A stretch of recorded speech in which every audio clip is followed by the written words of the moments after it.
Fala, meus amigos, está começando mais uma rodada esportiva aqui em Cana dos Carajás, diretamente da TV Web aqui de Canaã. E hoje vamos falar de tudo que aconteceu no futebol ontem, né? Ontem teve rodada da Liga dos Campeões.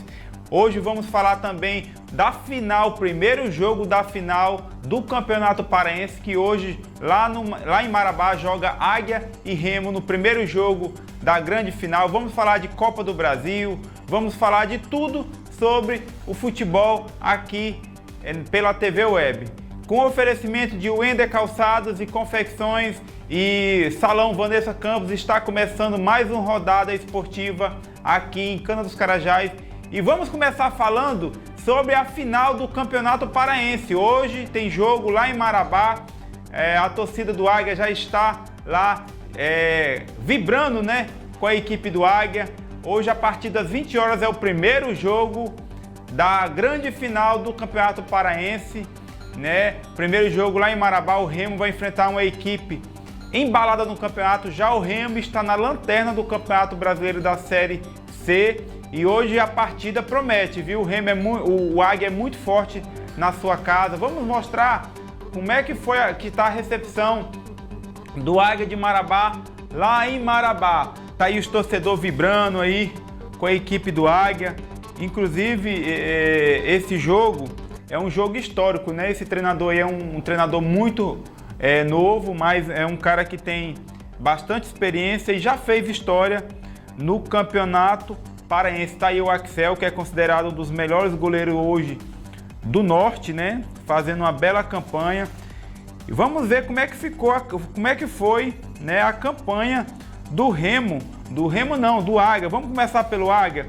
O Águia, ele chega, né, nessa grande decisão após a primeira fase com a terceira melhor campanha, né? Ele fez 15 pontos em 8 jogos, sendo apenas uma derrota, que foi nas quartas de finais.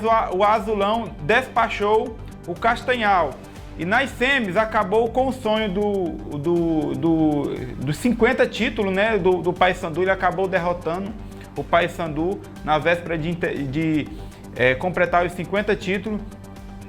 A equipe chega descansada, né? Isso porque na derrota do último fim de semana pela Série D, para o São Raimundo de Roraima, o Águia sequer levou os titulares, como Betão, Bruno Lima, Luan Castro e Alan Bahia, que para mim é um dos jogadores principais.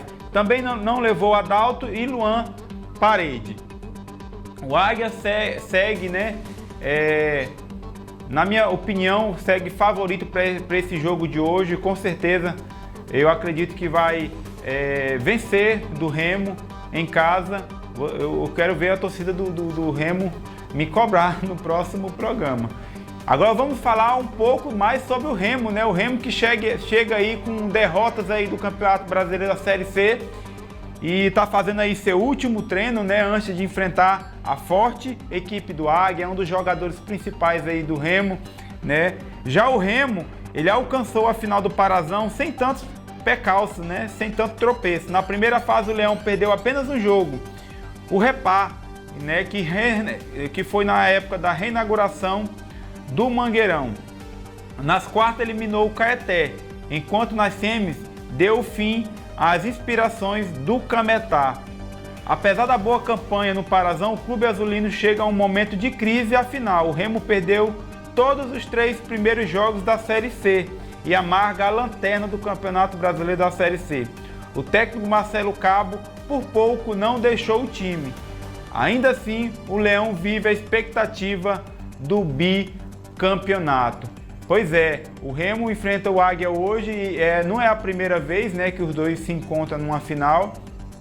Na última vez que se enfrentaram, o Remo acabou derrotando, né, a equipe do Águia, mas hoje eu acredito que o Águia serve favorito para esse jogo de hoje, né? Lá em Belém vai ter o jogo de volta, provavelmente dia 25, o horário está a combinar. Mas aí o Remo fazendo seu treinamento para enfrentar a forte equipe do Águia hoje às 20 horas aqui em Marabá. Agora, meus amigos, vamos falar da Copa do Brasil, onde teve jogos bastante disputados, inclusive o jogo do Fluminense e Flamengo ficou de 0 a 0. Não saiu gol, mas foi um jogo muito bom. Muitos diziam, né, que o Flamengo ia perder de goleada para o Fluminense, mas não foi o que viu, né? O Flamengo bem intenso no começo do jogo, subiu a sua marcação alta ali, não deixou o Fluminense, que ele tem de forte, é o domínio de jogo, ali com toque de bola. Então o Flamengo praticamente não deixou o Fluminense chegar ali no meio campo. O Palmeiras também jogou contra o Fortaleza, o Palmeiras já venceu muito bem o Fortaleza, foi lá em São Paulo o primeiro jogo, venceu de 3-0. O Santos, né, enfrentou o Bahia, o jogo não ficou de 0-0, porém o Santos nesse jogo foi massacrado pelo Bahia, o goleiro do Santos fez belíssima defesa. Já no outro jogo, o Grêmio, né, e o Cruzeiro o outro jogo ficou de 1-1 nessas oitavas de finais. Já teve outra rodada também do campeonato da Copa do Brasil, né, que foi o Sport Recife, que perdeu em casa para o São Paulo. Esse jogo foi um jogo também que o São Paulo fez um belíssimo jogo, porém o São Paulo também sofreu bastante. O goleiro do São Paulo, que fez belíssima defesa e não conseguiu levar nenhum gol. Já o América Mineiro conseguiu derrotar o Internacional por 2-0 esse jogo. Esses gols, né, do América Mineiro foi 2 gols de pênalti, né, com a ajuda do VAR. E o Atlético Mineiro derrotou o Corinthians na péssima fase na Copa do Brasil, perdeu, né, assim como foi o primeiro jogo lá em Belém, ele perdeu o jogo de ida por 2-0. Já o Atlético Paranaense com o Botafogo fez 2 gols aí, estava de 2-0 o jogo, e o Atlético Paranaense, inspirado em casa, conseguiu virar o jogo e venceu por 3-2. Vamos mostrar um pouco, né, dos melhores momentos desse jogo do Fluminense e Flamengo. A Arrascaeta aí começou, o Flamengo praticamente massacrou, né, o Fluminense nesse jogo. Uma belíssima defesa do Fábio, a cabeçada aí do Gabigol. O Fábio, para quem não sabe, está com 42 anos, eu acredito que é o goleiro mais velho do Campeonato Brasileiro. Ele parece que quanto mais velho ele fica, é igual eu, né? Fica melhor ainda. Fica um goleiro melhor ainda. Tá aí o jogo, o Santos quase entregou a paçoca, mas dessa paçoca aí foi um grande lançamento aí, né? Quase. O Flamengo começou abrindo para cá nesse jogo. Até o bate-rebate. Olha o que o Marcelo fez. Que caneta, velho. Deu uma canetada ali no Thiago Maia. Olha só essa caneta aí.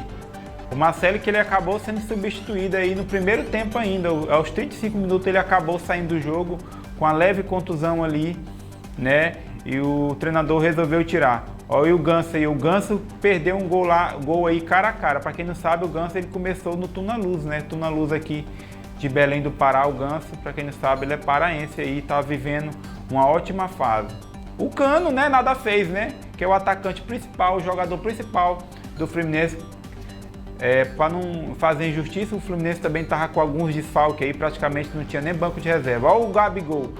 O Felipe Luiz acabou fazendo essa falta aí no Gabigol, que ia sair cara a cara com o goleiro. No começo ele deu amarelo, mas o VAR chamou ele e ele acabou expulsando o Pitbull Felipe Luiz, que não fez nada depois desse jogo, nem latiu. Ele é considerado um Pitbull e não deu nenhuma latida nessa falta. Olha aí, a falta perigosa, quase lesiona também o Gabigol. Se ele não tivesse com os pés no ar, com certeza iria lesionar o Gabigol, fazendo uma provocação aí, porque o Fluminense derrotou o Flamengo no Cariocão.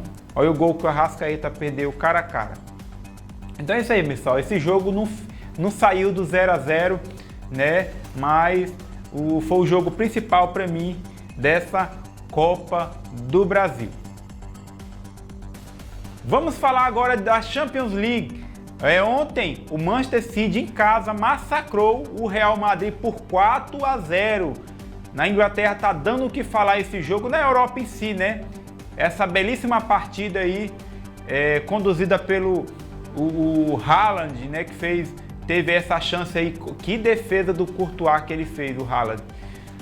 Olha aí, primeiro gol aí da equipe do Manchester City, que tem um treinador Pep Guardiola, que já tem 3 Champions League aí, inclusive uma como jogador e 2 quando ele era treinador do Barcelona. No primeiro jogo, lá em Real Madrid ficou empate, né, de 1-1, e ontem o Manchester City massacrou a equipe do Real Madrid. O Vinícius Júnior aí, que é o brasileiro aí, não viu nem a cor da bola, praticamente não teve nenhuma chance clara.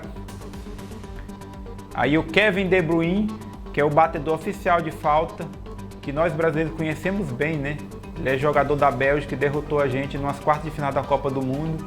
Tá aí esse gol contra do Éder Militão, que o Courtois não pôde fazer nada. Tá aí uma jogada aí, uma triangulação pelo meio, e o 4º gol da equipe do Manchester City. Tá aí, o Manchester City aí vai enfrentar o Inter, né, que derrotou o Milan, né? Foi um clássico da Itália. E aí o Manchester City, pela segunda vez na final da Champions League, vai enfrentar o Inter. Provavelmente esse jogo vai ser no dia 10. Vamos ver o que o Vinícius Júnior falou dessa derrota, né, ontem contra a equipe do Manchester City. Sempre é difícil, né? Você chegar na semifinal é muito difícil. A gente conseguiu chegar com uma certa facilidade dos jogos, né, contra as grandes equipes, e a gente estava focado, tinha confiança para que hoje chegar aqui e ganhar. Mas jogar contra o City é muito difícil, é uma equipe que sempre tem a bola, e quando a gente não consegue impor nosso ritmo de jogo desde o minuto 1, é muito difícil isso que aconteceu hoje. Tu acha que o Ancelotti tem que seguir no comando do Real Madrid? Sim, para a evolução de todos os jovens, para a evolução de todos os jogadores que estão aqui, o Tony, o Modric, que mesmo com 37 anos o Modric segue evoluindo, segue querendo ganhar grandes coisas por esse clube. Eu acredito que ele tem que seguir para nos ajudar. Qual é a avaliação que tu faz da tua temporada, Vini? Tu melhorou todos os teus números, tu é o jogador protagonista dessa equipe. Qual é a avaliação que tu faz da tua temporada? Tudo que eu fiz para não ganhar a Champions League e não ganhar a Liga acaba sendo um pouco frustrante para mim, mas eu quero seguir evoluindo, quero seguir aumentando meus números, mas sempre em prol da equipe. Se a equipe não vencer, eu troco todos os meus gols, trocaria todos os meus gols, todas as minhas assistências para estar na final. Pois é, vocês viram aí a fala do Vinícius Júnior, né? Ele comentou a respeito do jogo, que não pôde fazer nada. Falou também, né, do possível técnico da seleção brasileira, que ele quer que o técnico, né, continue no Real Madrid para que possivelmente ele possa, né, conquistar uma Champions. O Vinícius Júnior nunca jogou uma final de uma Champions, né? Ele está aí no Real Madrid há muito tempo, mas não deu para o Real Madrid. Foi derrotado por 4-0 pelo Manchester City. E o jogo está previsto, né, em Istambul, na Turquia, no dia 10, que vai ser no sábado, às 16 horas, vai ser jogo único. E aí o Manchester City vai enfrentar a forte equipe do Inter, né, que jogou o clássico contra o Milan e derrotou por 2-0. Pessoal, então vamos ficando por aqui em mais uma programação pela TV Web, através da Rodada Esportiva.